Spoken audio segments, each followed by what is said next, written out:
Ben, hi. Thank you so much for joining me on the same drugs today. I'm really looking forward to our conversation. Yeah, same here. Thanks for having me. I'm looking forward to getting here to get to hear all about what goes on in your head. Some of it, at least, the meat part. There you go. um, so tell me a little bit before we get into the meat of things. I'll stop doing this soon. There's, About there are meat jokes, meat puns for days. I bet. Tell me a bit about your business, Good Ranchers. Tell me a little bit about how that project began and why. Yeah, it's kind of a funny story. I have no agricultural background and was never started a business, had any plans to start a business, and I worked for a meat company doing sales for a season of my life, kind of a transition period of my life. And it was like outdoor, it was like sales, it was traveling, it was across the country, across the states in the US. Um, and in that 6 months or so that I worked for that company, I really realized, wow, there's a lot of there's a lot of just bogus claims on meat. There's a lot of misinformation. There's no transparency, and the consumer has no idea. They'll just buy. They will just they'll just take the label's word for it or the salesman's word for it, and like, oh, okay. And then not working, again, it was less than 6 months I worked for that company. It took me about 3 months because I didn't know anything going into it. It took me about 3 months to really start kind of putting some pieces together. Because at first, working for a company, you just take at face value what they tell you, and you kind of or at least for me, I assume people are telling me the truth, and that kind of thing. I trust you until you give me a reason not to. So after a few months of working, I started kind of connecting some dots and thinking, well, this doesn't make sense. And we were saying this, and now we're saying this, and then I started asking questions. And the more I started asking questions, finally, my boss just said, "Hey, you know what? You don't need to worry about that." And that's when I'm like, "Oh, okay. Well, that's because this isn't ethical." So I stopped working for them and kind of went back to doing what I was doing before. But I just had this thing inside of me, just was kind of that just kind of told me, man, I think someone could do someone could do what they're doing, but bring transparency and ethics and that to it. I kind of brushed it off for a while, and then one morning I was getting ready, and I just I'm a believer. I'm a Christian, and I really felt like God told me to start a meat company, and which is weird. I went and told my wife, "Hey, I think God just told me to start a meat company," and she's like, "Okay, if like I trust you, I support you, and if that's what you feel." She has her own business. She had an event planning company, and still has it to this day. But so she's very entrepreneurial, and in that fact, her parents were on her dad had his own business for most of her life, and so that's not out of the normal for her. So, but for me, it definitely was. So we just jumped in, went all in, started Good Ranchers, didn't know anything. And then as we started connecting with suppliers and trying to learn and trying to buy meat and trying to do this, we really kind of discovered that the issue here in the US is actually much bigger than anyone's even talking about.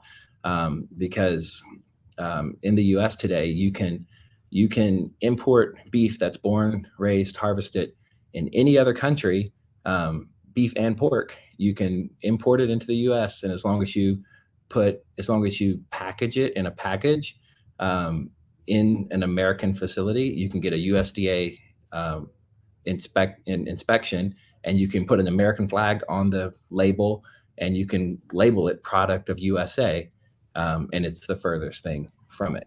And that's kind of a big deal. So when you're buying all American beef, you're not necessarily buying all American beef. That's exactly right. With beef and and pork. And up until 2015, that wasn't the case. Like, there's a country of origin labeling law um, in every grocery store for all meat except for beef and pork, and for all fruits and vegetables. I mean, our shirts even have to say where they're made. Our clothes have to say what country they come from. Everything you buy has to say what country you come from. But in 2015, the U.S. government just took away the country of origin labeling law on beef and for pork. And I do think it's ironic. It's probably not. As I'm getting older, I'm learning the things that I think are ironic actually aren't ironic. It's intentional. But China produces the most pork in the world, like by a lot, like over 3 times the amount of the U.S. produces, and the U.S. is number 2. So I think it's like 45 million tons or something that they produce, and we produce 12 a year of pork. Well, China also bought the largest pork brand in the U.S., which is, I don't know if I want to say it on here, but you could look it up. The largest brand of pork in U.S. grocery stores was an American company. China bought a Chinese company, bought that company in 2012, and by 2015, the country of origin labeling law on pork was taken away in the U.S. Oh, okay. Interesting. So prior to 2015, you had to, if pork was imported from China or imported from anywhere, or beef imported, it would say product of Mexico, product of Canada, product of France, product of Uruguay, product of, it would have to say that, just like everything says it. In 2015, the U.S. took the country of origin law, just took it away from beef and for pork. But 2 years before that, our largest pork brand that's in every grocery store was bought by a Chinese company. You following? Yeah. So, I mean, I have a lot of questions and I'm not quite sure where to begin. But I mean, essentially, I think that a lot to do with the meat industry. I mean, this is probably applicable throughout the entire food industry, but it seems like it's a lot about labels that sort of fool the customer. And I think some of those labels include things like organic, when we're talking about meat, for example, organic, free range, grain fed, things that sort of would inform the customer that this is a either healthier or more ethical product. And I think that would include the American label. I think that people probably feel better about buying American meat versus buying their meat from somewhere like China, for a variety of reasons. For a variety of reasons. Yeah, I mean, but why don't we start with that? Why would or why should someone want to buy American beef or pork versus buying their beef or pork from China or Mexico or some other country? I don't know where else we're importing meat from. I mean, we actually import from a lot from Australia, a lot from New Zealand, a lot from South America, Right. a lot from Mexico, good amount from Canada. And I do want to say this. Our biggest thing is consumers have the right to know. There should be transparency. There's a reason to import. I mean, we kind of have a global economics and global agriculture. We export beef and pork. We export a lot of products because, and we import we import a massive amount. But consumers have a right to know, and marketers realized a number of years ago that there's a lot of money to be made in some of these claims that you just mentioned, like organic and free range and stuff like that. Like you can sell it for more money if you can get that label on there. And as far as in the U.S., the American buyer, they they're going to spend more money if they believe that it was raised on an American farm. And in fact, there was just a recent poll that was done, and there was an overwhelming amount, because there in the agriculture world here, there's a lot of the farmers are petitioning to get the country of origin labeling law put back into act. So they just did a poll of consumers, and it was over 90% want to buy American meat only. Over 90% of the American shoppers want to buy American beef, American pork, American products when it comes to meat. And so, and that's because, I mean, whether it's true or not, that's subject to opinion, right? People, Americans definitely believe that we're raising it better. And I can't speak for every country, but I know we're raising beef better than most other places. And when you say better, we're talking about more like ethical. Yeah. For sure, ethically. And what would that entail? Like how the animals are treated, because like you've probably heard this, but it's very, very, very true. Happy cows make good steaks. Like cows that live a happy life, like or I should say steers. We don't typically like to actually turn cows into steaks, but animals that are treated well, animals that are actually that live a very low stress life, that are handled very well, are going to produce a much higher end steak. Those are ones that are going to grade out upper choice and prime. And because when an animal gets stressed, its muscles lock up, they tense up, and so in the U.S. there are 700,000. There's a little over 700,000 independent cattle ranches, and the average herd size is less than 50, and that makes up 20% of the world's beef. So there's it's very important to someone who has 50 to 100 cattle. It's very important that they treat every single one, because their livelihood is dependent on this. Their family's livelihood is dependent on this. It's very important that they raise them right, that they treat them right. I've visited, like we visit these farms and these people, and it's their animals. It's not this just mass. Like people have this idea that like all beef just comes from these massive feedlots. There's definitely a lot that comes from that. But there's a lot that doesn't come from that too. There's a lot of people that are actually doing the right thing, raising animals the right way. And that's what we're trying to promote. Yeah, well, I'm grateful for that. And I think that a lot of people are really troubled about the way that their meat gets to their plate. Like we know that factory farming is, there are some really horrific practices going on there, and the animals are treated horribly and, tortured in many ways and suffer a lot. I mean, where is that meat going? The meat that's in America, that's being produced on these farms where they do care about their animals, where they are treating their animals well, where they're not being stressed out and being, I guess treated as things rather than living creatures. Where's that meat going? Most of that is going to your high-end steakhouses. Very little of it is going to your grocery stores, if any.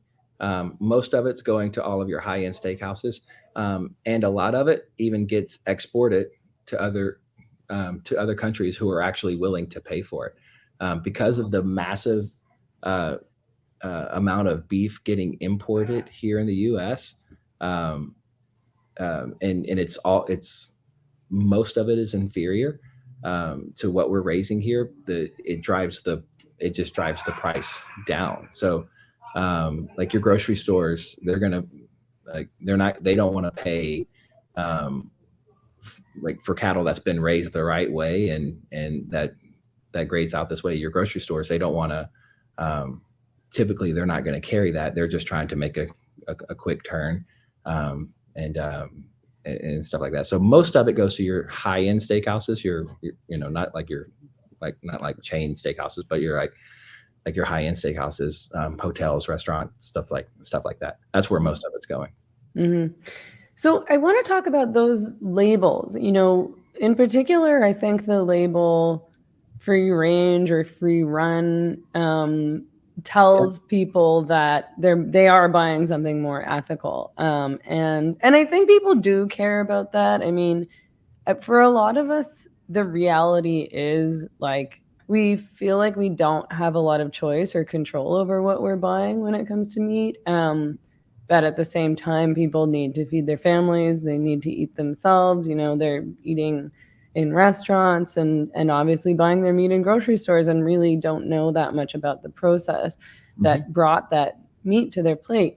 But when people do have a little bit of control over what they choose, I think that they would rather choose not just, American meat, but something that's free range, because in their imaginations, they can believe that this means that the animal didn't have an awful life and maybe even had a semi-happy life. But what does that label mean? Like, what do you need in order to stamp that label on a product? With chickens, not a lot. That free range mostly is mostly applies to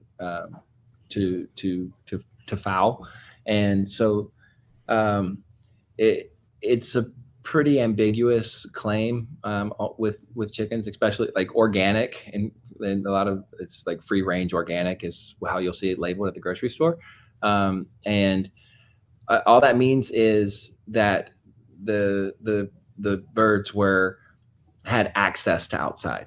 Doesn't mean that they ever went outside. It just means that they have access to outside. So we have learned, and by we, not us at Good Ranchers, but we as a industry, we learned years ago that people will pay more money for organic chicken, and they want it to be free range, and so you can put them, the same exact pens that commodity would be, but if you feed them organic feed and have access, meaning that there's I think it's 18 by 18 inches. It's over, on the side of the barn, or whatever the facility that it's in. It's not really a barn. As long as that stays open during the day, the chickens could go outside, so they have access to outside. So that's what free range is. And a lot of these places, they're not even going outside. They're just, because why would they? When they're being shoved feed all day. So with us, we buy all of our chickens from that would be pasture raised, not free range, but pasture raised chicken, meaning it actually walks outside and eats outside, and they're still fed feed, but they actually eat from the ground, and they eat actual bugs and the things that they would find in the ground as well, like their normal diet. And because of that, like you don't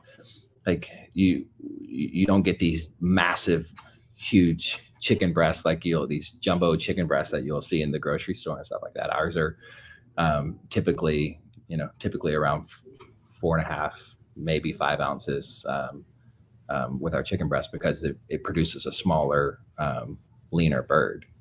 Mm-hmm. And where does your meat come from? Or sorry, where does your beef come from? Most of our beef, almost all of our beef, comes from Colorado, some from California, and a little bit from Texas, but most of our beef comes from Colorado.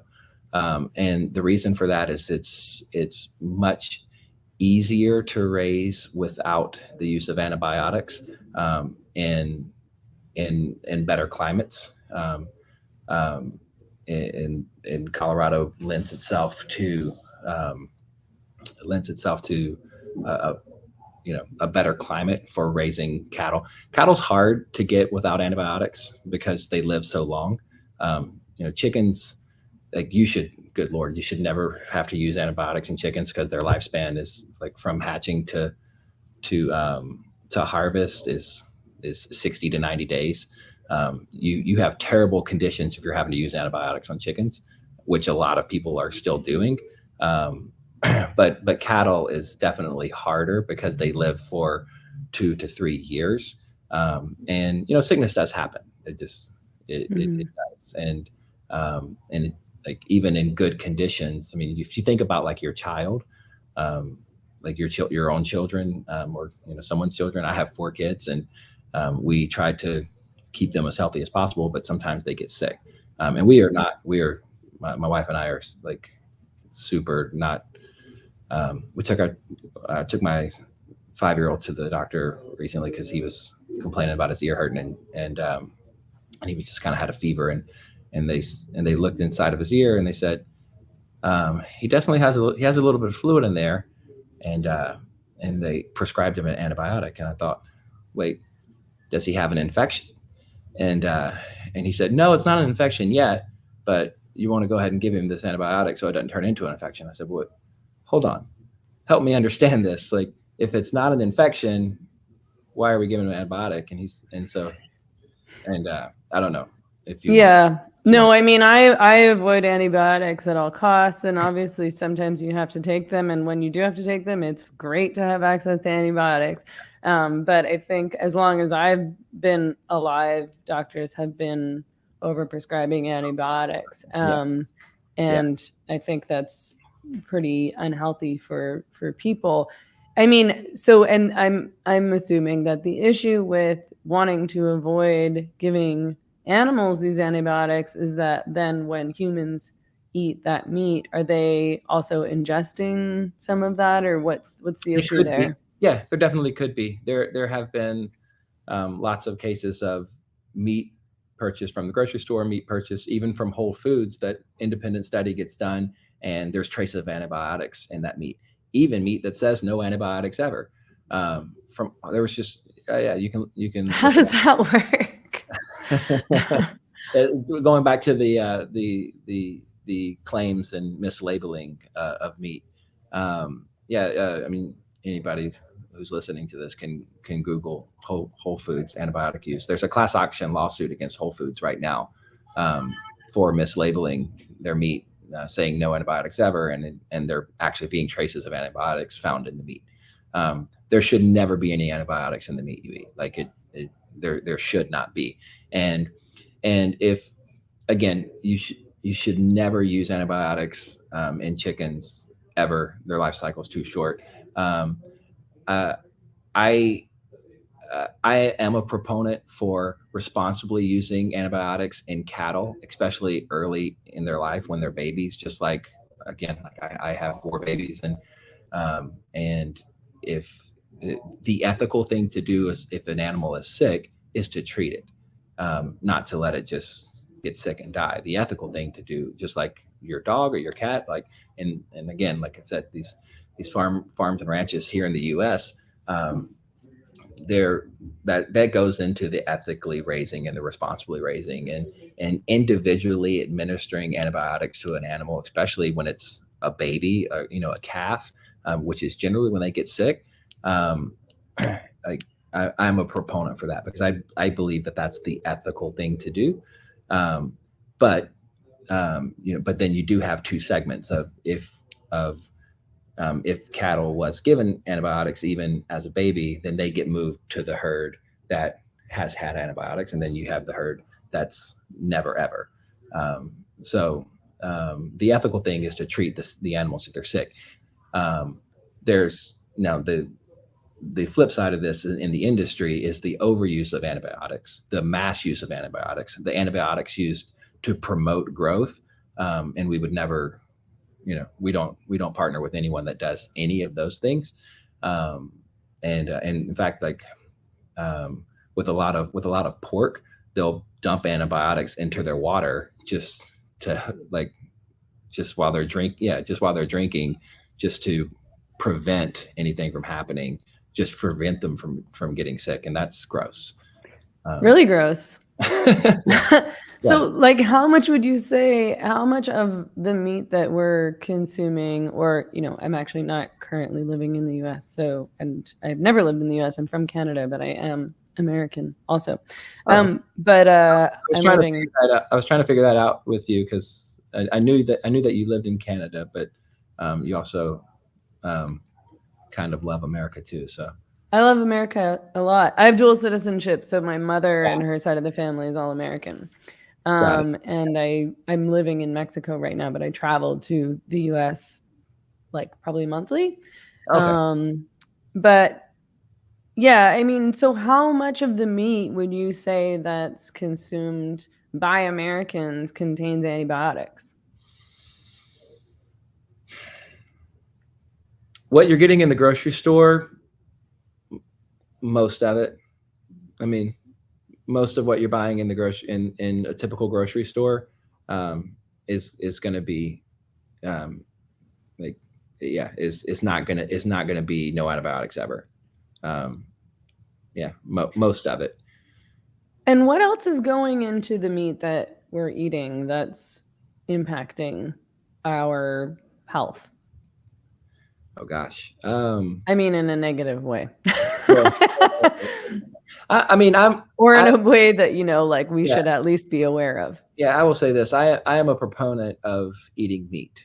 Like like the answer is not to not eat meat. The answer is to raise meat right, and eat the right way. I'm a huge proponent of eating meat. We need meat in our diet. Like, in fact, I was in Nashville yesterday, and my wife and I, and we were at a coffee shop, and I realized it was a vegan only coffee shop, and I left because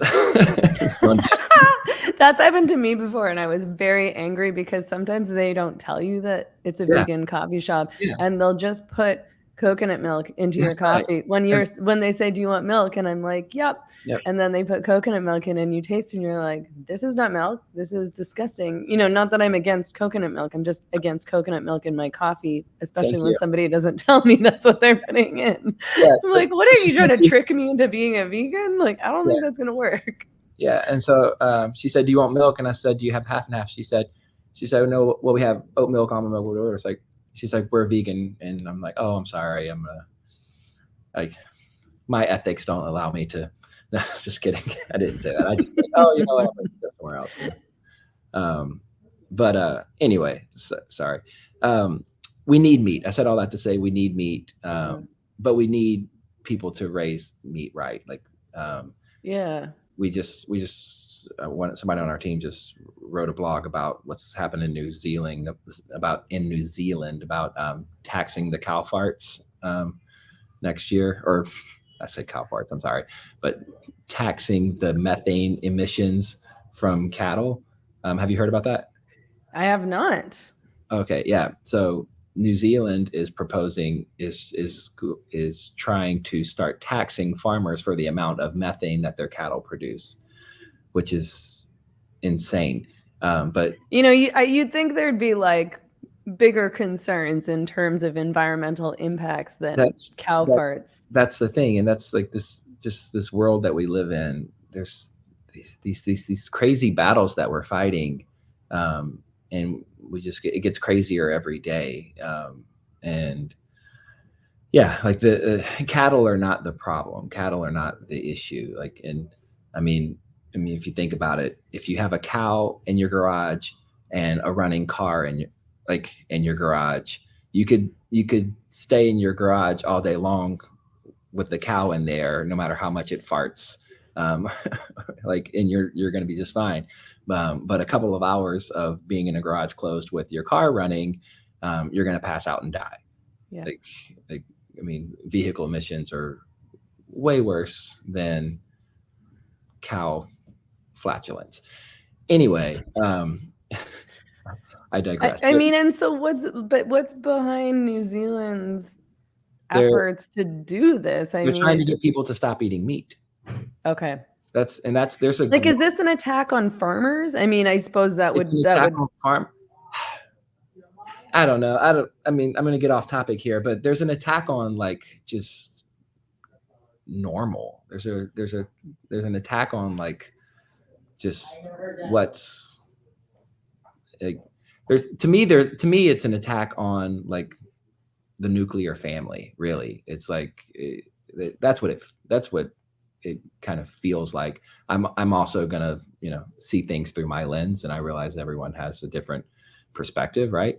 But it just really feels like there's just an attack on like tradition and all the things that got us here and made us as smart as we are all of a sudden are bad and wrong but yeah, I mean, I think that it is. I think that you are right in some ways. Sorry, I interrupted you. I mean, I was just trying to, like, I've been hearing those kinds of narratives a lot relatively recently, just probably because of the kinds of people that I'm listening to and paying attention to recently, which has not been traditionally the kinds of people that I've been listening to and paying attention to for much of my life, as like a super leftist.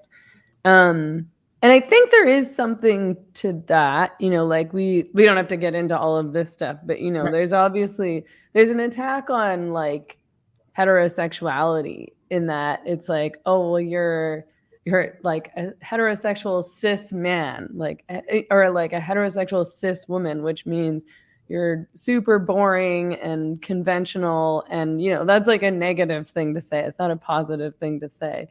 And I think it does seem like a lot of the kind of current progressive political or ideological narratives, aims, mantras do attack the nuclear family. And I mean, I guess in terms of the meat thing, I see it, and what I see is an attack on farmers, and you know much more about this than I do, which is, of course, why I'm talking to you.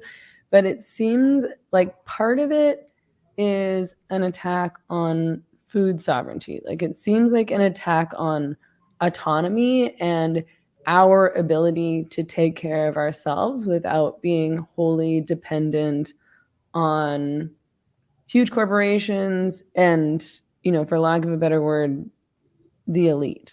Mm-hmm. Yeah, absolutely. And I mean, if you control food, I mean, this is actually what made kings and kingdoms thousands of years ago. And is the people who controlled the food controlled the people. Mm-hmm. And I mean, I've not actually really thought about that until you just said what you said. But even there's a story in the Old Testament of the Bible, the story of Joseph, who got sold by his brothers into slavery. The coat of many colors, ringing a bell? I don't know anything about this. Sorry. Okay. There's some story. I'm wholly uneducated on that. I say this, like, I mean, the Bible's one of the oldest books in the world, and yeah, I've never read it. No, I mean, which is not necessarily okay. Well, I tell people this, like, you don't have to believe it, but it's one of the oldest books in the world. You should, like, I definitely think it's worth understanding, there's because a lot it's of truths about humanity. If you want to look at where we're going, look at where we've been. There's a lot of truths about humanity in the Bible, especially the Old Testament. And it's shaped our culture in an enormous way, so it's worth understanding. Yeah. For that context also.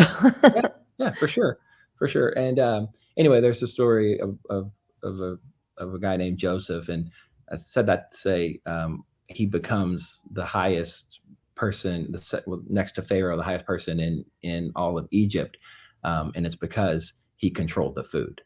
He had and he saw he had visions, and he saw that there was a famine coming, and he had them start storing grain. And when the famine came, they had grain. Egypt had grain, and everyone had to come to them for food. So if you control the food, and that story's, I don't know, 4,000 years old. But we've realized this for a long time. If you control food, you control the people. And that's a massive part of what's happening here is, when we start attacking the farmers, we start making it hard to somebody's going to have to produce the food, and somebody's going to have to own it. And by taxing the cattle and trying to get us to eat less meat, I think makes us weaker. Mm-hmm.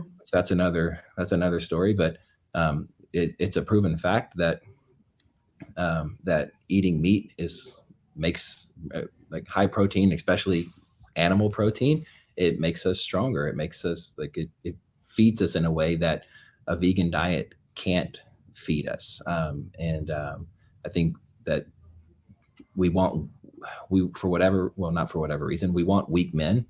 Like we're trying to make weak men, and that's why we've had this attack on masculinity. Since like we should be respectful, we should love each other, we should be kind to one another. Like we should definitely be all those things. But it's okay to be. It should be okay to be a masculine man. Like it should be like this whole thing, this toxic masculinity, to me is such a like don't be a jackass, like don't be that, but like uh, masculine strength should be admired. Strength, like we should seek to be strong, and not just physically strong, um but yeah, but that, I'm sorry, there's Resilient. And yeah. I mean, I think that what is worth criticizing, and I think the term toxic masculinity has just been used in such a confusing way that it's really quite unhelpful, because I think that it's ended up presenting masculinity as toxic, Mhm. which it's not. There's lots of good aspects to masculinity. There's lots of good aspects to femininity. There are some negative aspects to femininity. There are some negative aspects to masculinity. And I think that, of course, we should be critical of men who are violent, especially like violent towards women and children and animals. That I guess you could call toxic masculinity, but I think the framing's wrong, because it ends up presenting all men who are masculine as potentially dangerous. But I mean, in terms of the strength issue, like I actually do want to talk about that a little bit. For example, I'm assuming that you would be critical of somebody wanting to raise like a vegan child or a vegan baby, or Yeah, maybe even like a vegetarian yeah, child. yeah, I would. What do children get from meat? Oh, I mean, there's essential vitamins, nutrients, that their brain needs, that their body needs to actually grow and to develop. And yeah, I would be extremely critical of of of and of I mean I know some people that raise their children, that are raising their children vegan, and they look malnourished, like considerably malnourished. And then there's a flip side of this of like of there's so much in the vegan diet now that's like the Impossible Burger or the Beyond Burger, which is just garbage. But they're like, oh, we can eat this, and it's so processed and it's so bad for you. And um, but yeah, and there's a whole fake meat movement coming out, and where we're growing meat in labs. I mean, we have a spoof article that's about to come out. That's I forget the name of it. It's something like um, cows are turning grass into meat. Um, yeah, I mean, yeah, like this is something new, that I new technology of cows turning grass into meat. There it is. yeah, and this is something I definitely wanted to talk to you about, and I think this is one of the main issues that like inspired me to set up an interview with you. You contacted me first, of Yep, course. we did. Yeah, but I've eaten meat my entire life. I've never been vegan or vegetarian. Like I think I've sort of gone through phases of trying to eat more vegetarian and less meat. But I eat meat probably almost every day if I think about it. But I mean, I am troubled about like the ethics of that, and I certainly don't eat ethical meat most of the time, and a lot of that has to do with access. Where I am, I don't have a lot of choice in terms of what I consume.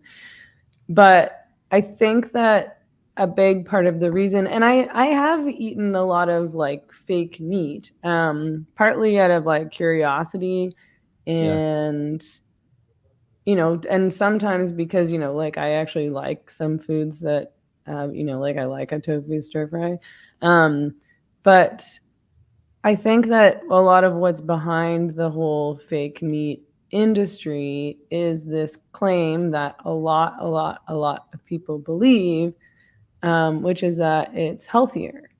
Um, and I want to know where the idea that meat is bad for you came from. I was born in 1979, so I recall there being a period when I was a kid where my parents decided to stop eating red meat. When I was a kid, when I was a younger child, we Yeah. ate a lot of pork and beef and chicken and fish. And then I think when I was a teenager, my parents decided to cut out pork and red meat. And probably part of that was ethical. And I think that part of that was connected to something that maybe happened in the late 80s or maybe early 90s, where this idea was proliferated that red meat and pork was bad for you. Yeah. The in the late 70s into the 80s, the whole fat-free craze started. It was in the 70s and in the 80s. The fat all of a sudden was, oh, fat's the problem, and saturated fat was, there was just a war on saturated fat, and beef happens to be higher in saturated fat typically. And so that's where that came, that's where all of that come from. The the the the stereotype, I guess, of beef being bad for you is because of, we went into this whole fat is bad for you movement, and everything was starting to be made fat free, fat free, fat free. Well, we've learned since then, we've definitely learned now that you actually need fat. There's healthy fats, and um, there's good fats, there's bad fats, and there's, I would even say there's a scale. There's healthier fats and not as healthy fats, but we need a balance. Everything is in balance. Like I mean, like life is about balance. And but this whole thing that meat's not good for you came from this, and even a lot of doctors, which is hilarious because the average doctor in America today, they don't, you can go to a hospital. I was there recently, and like the food you see in the cafeteria of the hospital is, it just blows my mind, because you'll see Doritos and M&Ms and Snickers and just all this like donuts and like you know, Monster energy drinks, like just all this Sugar, sugar, sugar, Coke. sugar. Processed food. Yeah, just processed food, processed food, processed food, and this in the cafeteria of hospitals, and doctors never, like you could go to see the doctor and be heavily overweight, and the first thing they're gonna do is prescribe you medicine, and like blood pressure medicine, and all these different things, versus like um, fix your diet. Like your diet is, and but that said, they're real quick to say, oh, you don't need to eat red meat. Like they won't talk about any other nutrition things, but doctors are very quick to say, oh, you shouldn't be eating red meat, uh, Hmm. which is crazy, because red meat is actually very good for you, and there, yeah, there's no science on that. Like in the stuff that is there is heavily outdated. Saturated fat is very good for you. Animal fat is very good for you. We need it. Our brains need it, and it's the reason.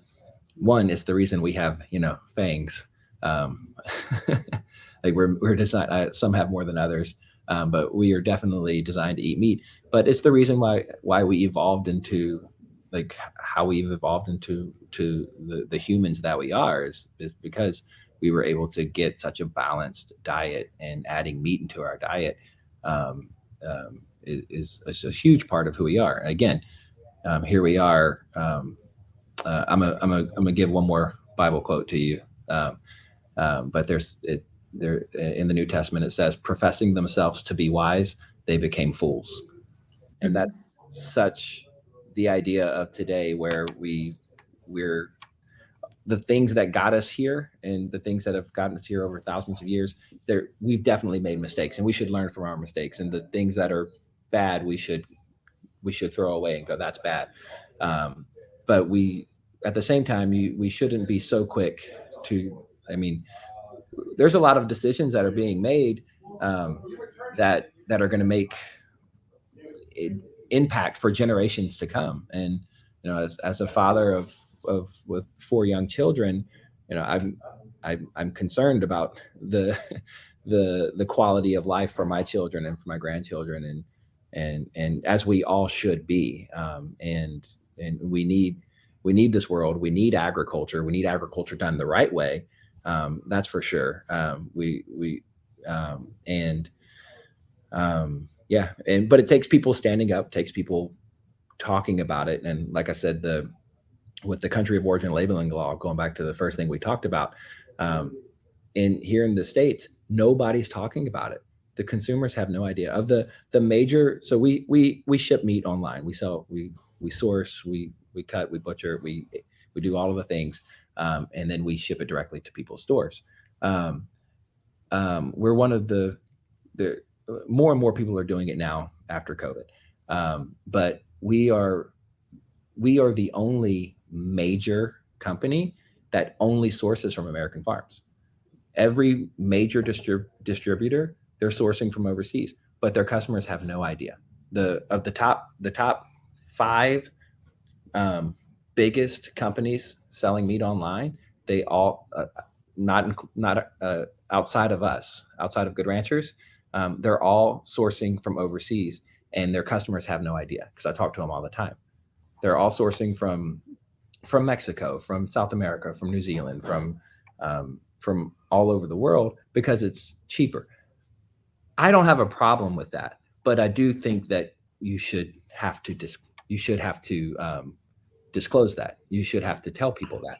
But the way the law is right now in America, you can put it. It can be inspected by the USDA and have a product of USA, product of America, um, sticker placed on it, and the consumers have no idea. So from that stance, we just want people to have. We believe that people have the right to know where their meat's coming from, and if you want to buy it from Mexico, buy it from Mexico, but you should know that that's where it's coming from. And the way the law is right now, that's not the case. Mm-hmm. And I think that what part of what's happening, I'm just thinking about the Bible quote that you mentioned. Um, uh, uh, like it feels sort of like there's an attack on evolution and nature and the idea that human beings are animals and are connected to nature, and that all of these things that have happened to us over thousands and thousands and thousands of years that have made us who we are today and created the world that we live in today.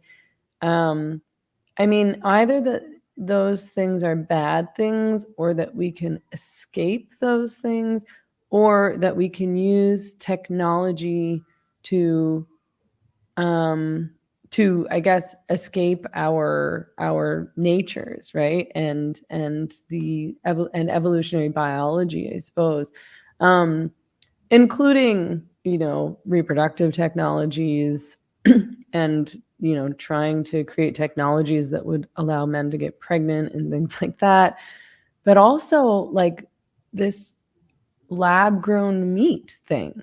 Like it's like we apparently we don't need animals for meat anymore because we can just grow it in a lab. And isn't that great? It's much more sustainable, and it's much more ethical. This is what we're told, of course. I only learned very recently that lab grown meat was a thing, and I was inherently creeped out by it, which I think is a good thing. I think that even if you don't know any better, you should look at a piece of salmon that didn't come from a fish, but that was produced in a lab and be like, that's kind of gross. Um, It but, is. It's not natural.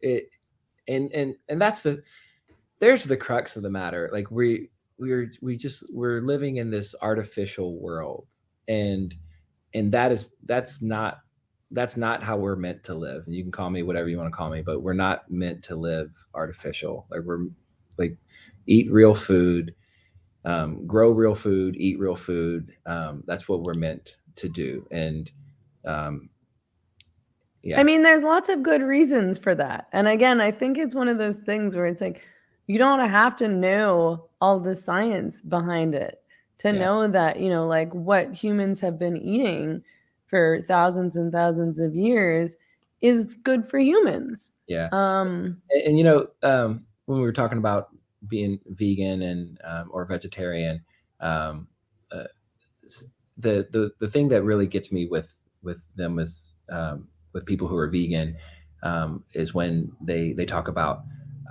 when they're vegan for animal cruelty. Like if you're gonna go vegan for your health, I can, you know, I, I'm gonna beat you in an arm wrestling match. I'll go there. But I won't argue with you that hard if you want to be vegan for your health.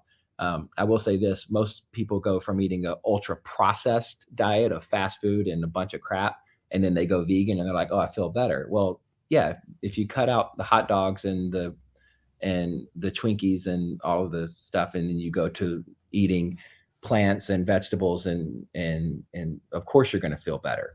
Um, but a lot of people, a lot of vegans or vegetarians, they want to talk about animal cruelty and you can't believe I don't eat animal or do anything with animal products because it's of the cruelty to animals. What they don't realize is you kill just as many animals to grow crops. Like to when you plow a field, you're killing all the field mice, you're killing the foxes, you're killing the birds that were living there. Like mm. there's thousands of deaths and of animal deaths involved in growing crops that would be raised and vegans would eat.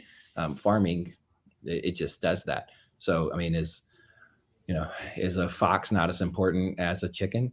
Because they die when you farm land. Like that just happens. But that's something that no one's that they don't we don't really talk about it a lot. We don't really say it a lot. Um, it's just hard to produce food, especially real food, um, without there being casualty to animals.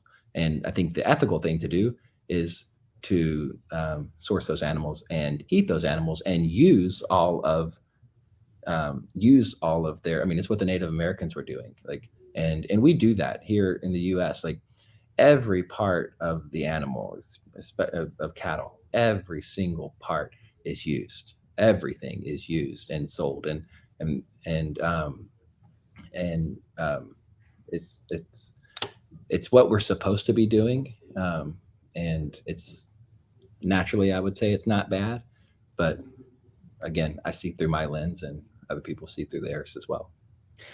And so I don't know how much you know about lab grown meat, but I am curious to know how, how is it possible to grow meat in a lab? What is that that's being Yeah, created? we actually have a really good blog on this that one of our a guy on our team just wrote. It's on our website. We have a whole blog section, and we have one about the New Zealand methane tax that's happening next year. The cow fart And we have one tax. about lab grown meat that gets in more into detail. But um, um, so if anybody's listening to this and you really want, like, we do have a great blog on this on our website, for the lab grown meat, but they're actually taking their, you still have to have like, let's just use beef. You have to have real cattle to make the lab grown meat, because they're taking, um, they're taking out embryos, they're taking out things from real cattle to make the beef with, um, which kind of doesn't make sense if you think about it. Like, they can't make it from nothing. They're not making it from nothing. They're just deriving it. They're um, taking parts out of the cattle and then processing that in the lab and then growing the beef from that. Like I said, we have a blog that goes into detail about that. But again, it's gross. It's weird. I haven't spent a lot of time really researching it myself because I'm just completely against it. So yeah. Yeah, I mean, like I said, I only learned about this recently, so I've been trying to research it more and figure out what's going on and what's behind it. And and very recently I had like a mini argument with some friends of mine in our like WhatsApp group, um because again, because it's presented as sustainable. Like, progressive people. I'm from Vancouver, so I'm from a very progressive urban city, where, middle class people like to think of themselves as very ethical people and making sustainable choices and so on and so forth. But I think in a lot of cases don't really know what they're talking about, and are, being quite judgmental and condescending in their approaches to sustainability. And so what I was, told by some friends is, this is a more sustainable, ethical practice, this lab grown salmon versus, unethical fishing practices. And I think that it's not ethical at all. And I don't think that it contributes to sustainability. And part of that is because what I really think it comes down to, well, first, I think what it comes down to is profit. Like, this isn't just something, people are not making lab grown meat out of the good of their own hearts. No. These are massive corporations, just like Beyond Meat. And what's the other big fake meat company? Impossible Meat. Impossible Meat or Impossible Burger. I Yeah, know Impossible. There's Impossible Burger, but it might be Impossible Meats. Which, so it is money first and foremost, and it's the next new thing. And but look at the stock of Beyond Meat and Impossible. These plant-based meat companies, their stocks have just dwindled over the last 18 months, because they're realizing people don't want it. Like, and well, yeah, if you go to Burger King, which I mean, one of those companies, I can't remember which one was partnered with Burger King, right? Yeah, Beyond. I think it was Beyond Meat. I think. Like, I don't think a ton of people are going to go to Burger King and choose the Impossible Burger over a regular burger. No. Yeah, I mean, not that I'm saying like one is better than the other, because fast food is really bad for you, no matter what. That's exactly right. And yeah, there's an article online that shows the ingredients of like the Impossible Burger next to the ingredients of dog food, and you really can't tell much of a difference between the two because they're just so heavily processed. Well, and hopefully you're not feeding your dog that either. Like, I think we should be feeding our dogs better food than like the whatever. I don't even know what you'd call it, processed dog food. Like dog food with a whole bunch of crap in it when it should just be like mostly probably meat. It's also really bad for your dog. But yeah, like I think that these companies are just selling really unhealthy processed food under this, it's another form of greenwashing, right? Yeah, it's super greenwash, and it's under the umbrella of sustainability. But I'm gonna tell you what's sustainable: regenerative agriculture. That's sustainable. Like, and going back to cattle, the cattle, um, cattle can take a field that is dead and bring it back to life. Like a field that couldn't grow crops anymore. They put cattle on that field, and they're going to bring that field back to life. That's what cattle do. That's what animals do. Like I mean, I remember the Lion King circle of life. It's a real thing, and we've been doing it for thousands of years on this beautiful planet of ours. And somehow we think that we're going to just change all of this with technology, and it's not going to happen. I think, I don't know. My wife and I talk Well, about it it. might happen, but I don't think it'll be a good result. Well, that's what I meant. It's yes, yeah. Like it might be forced on us. That's what I'm concerned about, especially with this like lab grown meat thing, is that I'm like, well, then that becomes about a corporation owning the IP on meat, That's in right. the same way that they own seeds. Yep. And then, like, I mean, I don't know what the future holds, but I imagine there could be some kind of further crackdown. This is happening clearly in the form of taxing, probably in other ways that I'm not aware of, where it's making it harder for the little guy, for the farmer, for the American farmer to produce, whatever it is that he or she is producing, including cattle. And these corporations intentionally make it impossible to compete with them. Yeah, 100%. If we could tell the future, we'd play the lottery, right? But I have no idea what the future looks like. But I hope more people will start waking up, and I believe they are. I believe we are. And ultimately, the masses, given enough time, like there's this cycle of life, of generations, and there's this saying, I'm sure you've heard it, but it's strong men create good times create weak men create bad times create strong men. And that's just kind of the cycle of this world. And I think we're in this generation of, I think we're somewhere in the timeline of this generation of weak men, or at least develop, like that's just where we are. But life has a way of sustaining itself. Like that's like, this, that's why we're here, because we've figured out a way to keep living. And I think we're gonna figure that out. Like I'm not a doomsdayer where, I'm a pretty optimistic person. I think we're gonna figure this out. But it's probably gonna, there will be bad times, but the bad times will bring us to strong men who will bring us back to good times. I'm glad to hear that message from you, because I can be a bit pessimistic. Yeah. So if people want to, and I think people do want to, purchase more ethical meat, they want to support their local farmers, what do they do? I mean, I would, if you have a local farmer, a local rancher, local farmer that you can buy directly from, and a lot are doing that today. A lot of them are doing it. I would say first and foremost, go to them.